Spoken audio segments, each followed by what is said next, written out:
ওখানে বলে আপনি কি পেয়েছেন, আপনার বুকের উপরে হাত রেখে বলবেন যে কি পেয়েছেন। হয় একটা প্লাস্টিক পেয়েছেন, না হয় একটা ঘর পেয়েছেন, না হয় মেম্বার সাহেবের সামনে বললে এক কাপ চা পেয়েছেন, এক খোরাক খাবার পেয়েছেন। কিন্তু খোদার কসম আজকে এই মেহফিলে যদি কোনো বান্দা একবার আল্লাহর শুকরিয়া আদা করে নিবে, আর ওই বান্দার উপরে যদি আমার আল্লাহ পাক রব্বুল আলামিন রাজি হয়ে যায়, খুশি হয়ে যায়, আল্লাহর রহমতে এই আলহামদুলিল্লাহ বলার কারণে, আল্লাহর শুকরিয়া আদা করার কারণে আল্লাহ পাক বান্দার জন্য 8খানা জান্নাতের দরজা খুলে দিবে। জোরে বলি আর একটু জোরে। তাহলে আলহামদুলিল্লাহ শুকরিয়া আদা করলাম। কার শুকরিয়া আদা করেছি? আল্লাহর শুকরিয়া আদা করেছি। শুকরিয়া আদা করতে গেলে বাবা মানুষ চম্পট হয়ে যায়। একবার জোরে বলি তো আলহামদুলিল্লাহ। মাশাআল্লাহ, এদিককার মানুষ খুব ভালো। আমাদের শিলিগুড়িতে এরকম বলে না, কিন্তু আপনাদের থেকে ভালো বলে। একটু জোরে বলি আলহামদুলিল্লাহ।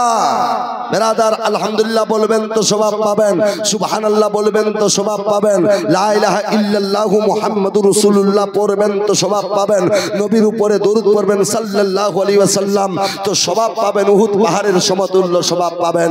আজকে যতক্ষণ এই জায়গাতে বসবেন আলহামদুলিল্লাহ সুবহানাল্লাহ লা ইলাহা ইল্লাল্লাহু মুহাম্মাদুর রাসূলুল্লাহ পড়তে থাকবেন, খোদার কসম একটা আপনার গুনাহ লেখা হবে না, বরঞ্চ অগণন ফেরেশতা এসে আপনার আমার নামে আমলে নেকিগুলো লিখতে থাকবে। জোরে বলি।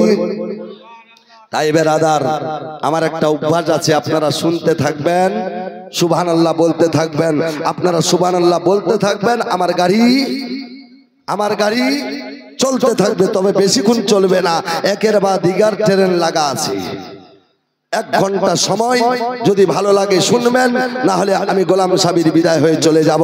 বেরাদরে মিল্লাতে ইসলামিয়া, আসুন অল্প কিছু শোনাবার আগে আরেকবার নবীকে হাজির ও নাজির জেনে গুম্বাদে খাজরার দিকে লো লাগিয়ে, যার জবান ভালো আছে, জবান যদি আপনার বোবা না থাকে তাহলে জবানটাকে খুলে আমার সঙ্গে নবীর মহব্বতে, নবীকে ভালোবেসে আরেকবার দরুদ শরীফ পড়ি।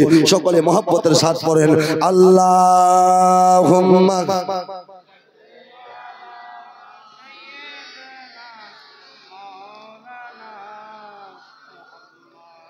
ও আলা আলে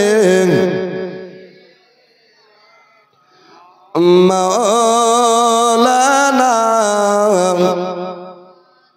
দা হাবিবনা শফিআনা সাইয়্যিদিনা ও আলা আলে সাইয়্যিদিনা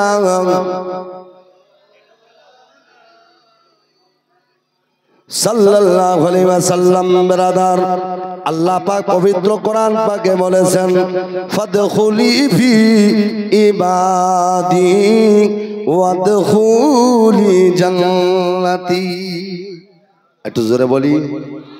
আল্লাহ পাক পবিত্র কোরআন পাকে বলেছেন, এ বান্দা তোমরা আমার ইবাদত করো। ইবাদত যদি করবে, নামাজ যদি পড়বে, এমনকি ছোটদের স্নেহ করবে, বড়দের মহব্বত করবে, উলামায়ে ইকরামের সোহবত হাসিল করবে, পীর পয়গম্বরের সোহবত হাসিল করবে, মা বাপের খিদমত করবে, এমনকি ছোটদের স্নেহ করবে, আর চলতে ফিরতে নবীর কলেমা, উঠতে বসতে নবীর দরুদ পড়বে, মসজিদে আজান হওয়ার পর যে আল্লাহর বান্দারা 5 ওয়াক্ত নামাজ আদা করবে, আল্লাহ পাক পবিত্র কোরআন পাকে বলেছেন তোমাদেরকে নিজের কুদরতি হাতের দ্বারায় টেনে টেনে ওই বান্দা এবং বান্দীদেরকে আল্লাহর জান্নাতে পাঠানো হবে। বেরাদার ভাইরা বন্ধুরা একটু মনোযোগ লাগাই শুনবেন, মনোযোগ মনোযোগ। আমি চতুর্দিকে আপনাদেরকে অল্প কিছু শোনাতে চাই, কারণ এই জায়গায় অনেকে মার খিদমত করতে পারি না ভাই, বাপের খিদমত করতে পারলাম না। আমরা বড় হয়ে গেছি, যখন বড় হয়ে যায় মা বহু কষ্ট করে লালন পালন করে, আমাদের বাবা বহু কষ্ট করে লালন পালন করলো, নিজে না খেয়ে মা ওই বেটাদেরকে খাওয়াইছে, বেটিদেরকে খাওয়া খাওয়ায় আপনার লালন পালন করেছে, কিন্তু যখন আমরা বড় হয়ে যাই ওই মা জননীর আপনার কষ্টটাকে ভুলে যায়। যখন সন্তানের বয়স আপনার 18 বছর হয়ে যায় ওই পুরাতন মাকে ভুলে যায়, নতুন মায়ের পাগল হয়ে যায়। ঠিক কিনা বলেন? বলবেন মৌলভী সাহেব নতুন মা কোনটা?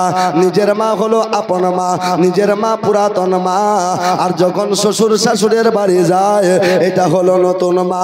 ওই নতুন মাকে পেলে খুব বাবা আম্মা আম্মা বলে ডাকে, ওই বেহায়া বেলজ্জা কোনোদিন শরম করে না, নিজের মাকে বলে না মা, মাকে বলে কুটনি বুড়িডা, মাকে বলে কুটনি বুড়িডা। এই জন্য আমি একটা গজল লিখেছি, নিজে দুইটা ছন্দ বলবো বলবো বলবো জোরে বলি সুবহানাল্লাহ। ওরে নিজের মায়ে কুটনি বুড়ি, শাশুড়ি মা আম্মা জান, বাপ হইল পুরা বেটা, শ্বশুর মশাই আব্বা জান, আব্বা জান আব্বা জান, আব্বা জান আব্বা জান। নিজের মায়ে কুটনি বুড়ি, শাশুড়ি মা আম্মা জান, বাপ হইল পুরা বেটা, শ্বশুর মশাই আব্বা জান, আব্বা জান আব্বা জান, আব্বা জান আব্বা জান। ছোট থেকে করলো বড় কলে পিঠে নিয়া, এখন নতুন বউ পাইয়া মাকে গেছ ভুলিয়া, মাকে গেছ ভুলিয়া, মাকে গেছ ভুলিয়া।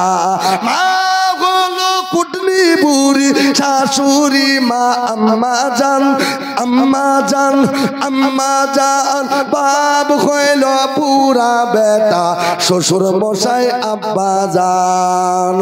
বাবা কত কষ্ট করে শিলিগুড়ি যায়, নতুন বউয়ের পাল্লায় পরে তাদের দাও ফেলাই, হাই হাই তাদের দাও ফেলায়।